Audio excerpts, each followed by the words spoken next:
Guys, நம்மளோட channel எல்லாருமே like பண்ணி ஷேர் பண்ணி சப்ஸ்கிரைப் பண்ணுங்க. இன்னைக்கு நம்ம என்ன பண்ண போறோம்னா எங்கள் அம்மா ஒன்று இருக்குது காய்ஸ். அது நான் ஓட்டி பார்க்கும்போது அன்றைக்கி எல்லாருமே நல்லா இருக்கா நல்லா இல்லையான்னு சொல்லி நீங்கள் பண்ணுறீங்க காய்ஸ். வாங்க காய்ஸ் நம்ம போகலாம்.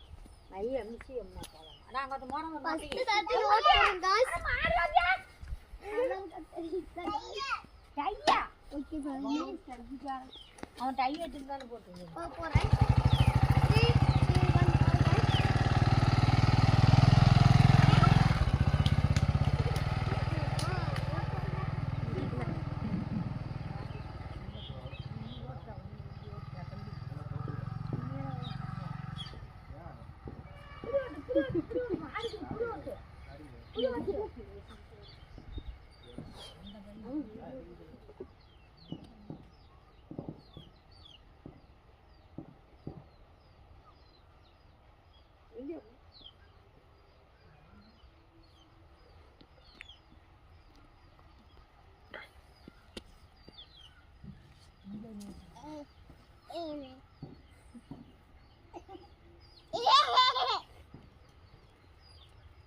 உங்க வீடியோ